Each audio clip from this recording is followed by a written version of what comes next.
നമസ്കാരം. Welcome to diamond sports. Kerala ബ്ലാസ്റ്റേഴ്സിൻ്റെ അടുത്ത മത്സരം വരുന്ന ഞായറാഴ്ച ജംഷഡ്പൂർ എഫ് സിയുമായിട്ടാണ്.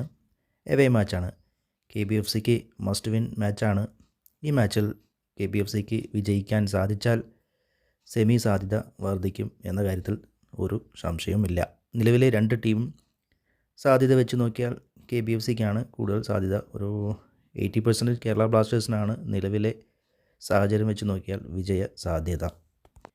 KBFCക്ക് ഈ മത്സരം ജംഷഡ്പൂർ എഫ് സിയുമായുള്ള മത്സരം വിജയിക്കാൻ സാധിച്ചാൽ KBFC 9ാം സ്ഥാനത്തേക്ക് കയറി വരും. അതുമാത്രമല്ല, അതിനടുത്ത മത്സരം കൂടി വിജയിച്ചാൽ ഒരു 6 or 7 സ്ഥാനത്തേക്ക് കയറാൻ സാധിക്കും. അടുത്ത മത്സരം പഞ്ചാബുമായുള്ള എവേ മാച്ചാണ്. പക്ഷേ അവിടെ ഒരു ആനുകൂല്യം KBFCക്ക് കിട്ടും. അത് KBFCക്ക് മുതലാക്കാൻ സാധിച്ചാൽ പോയിൻ്റ് ടേബിളിൽ 6 or 7 സ്ഥാനത്തേക്ക് കയറാനും പറ്റും. അതിന് ശേഷമുള്ള മത്സരങ്ങൾ നമുക്ക് നല്ല ഊർജ്ജവും പകരും. സെമി സാധ്യത കൂടുതൽ വർദ്ധിക്കും. പഞ്ചാബ് എഫ് സിയുമായുള്ള മത്സരത്തിൽ നമുക്ക് കിട്ടുന്ന ആനുകൂല്യം എന്തെന്ന് വെച്ചാൽ, പുൾഗ വിഡാൽ ഓൾറെഡി കഴിഞ്ഞ മത്സരത്തിൽ റെഡ് കാർഡ് കണ്ട് പുറത്തായിരിക്കുകയാണ്. അവരുടെ ഫോമിലുള്ള അർജൻറ്റീനിയൻ പ്ലെയറാണ്.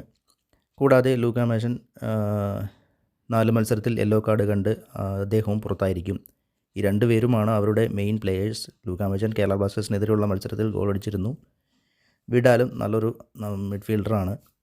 അദ്ദേഹത്തിൻ്റെ അഭാവവും കേരള ബ്ലാസ്റ്റേഴ്സിന് കൂടുതൽ ഗുണം ചെയ്യും. കൂടാതെ പഞ്ചാബിൻ്റെ ഡിഫൻസും അറ്റാക്കും ഒരുപോലെ കൊണ്ടുപോകുന്ന മിർജാക്ക് കഴിഞ്ഞ മത്സരത്തിൽ ഉണ്ടായിരുന്നില്ല. പരിക്കായിരിക്കാം. എന്തായാലും അദ്ദേഹം കൂടി ഇല്ലെങ്കിൽ കേരള ബ്ലാസ്റ്റേഴ്സ് തീർച്ചയായും ആ മത്സരം വിജയിക്കും. ഇപ്പോൾ ഈ വരുന്ന 2 മത്സരവും കേരള ബ്ലാസ്റ്റേഴ്സിന് മസ്റ്റ് വിന്നിങ് മാച്ചാണ്. 2 മത്സരവും വിജയിക്കാൻ സാധ്യത കൂടുതലുമുണ്ട്. അത് കേരള ബ്ലാസ്റ്റേഴ്സ് മുതലാക്കിയാൽ മാത്രം മതി.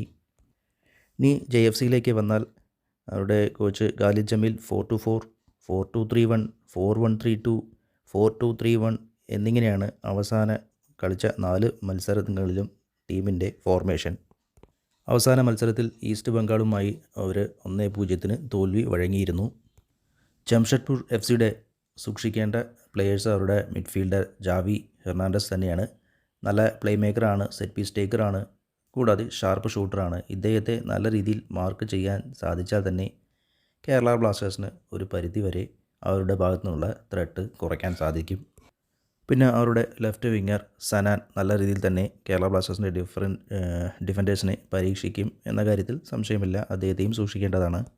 അടുത്തതായി അവരുടെ ഫോറിൻ ഫോർവേഡ്സായ മുറൈ, സിവാരിയോ അത്യാവശ്യം നല്ല പ്ലെയേഴ്സാണ്. എന്നിരുന്നാലും കേരള ബ്ലാസ്റ്റേഴ്സിൻ്റെ ഡിഫൻഡേഴ്സിന് അവരെ നല്ല രീതിയിൽ തന്നെ ചെറുക്കാൻ സാധിക്കും. വേറെ കുഴപ്പങ്ങളൊന്നുമില്ല. മിസ്റ്റേക്കൊന്നും കേരള ബ്ലാസ്റ്റേഴ്സ് ഡിഫൻഡേഴ്സ് വരുത്താതിരുന്നാൽ മാത്രം മതി.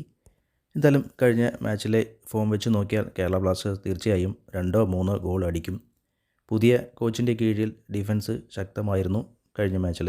ഒരു പരിധിവരെ KBFC അവരുടെ പോരായ്മകളൊക്കെ കഴിഞ്ഞ മാച്ചിൽ പരിഹരിച്ചതായിട്ടാണ് കാണാൻ കഴിഞ്ഞത്. വരുന്ന മത്സരത്തിലും അങ്ങനെ തന്നെ ആവട്ടെ. KBFC വിജയിക്കട്ടെ. ഈ ചാനലും വീഡിയോവും ഇഷ്ടപ്പെട്ടാൽ please like and subscribe. Thank you for watching.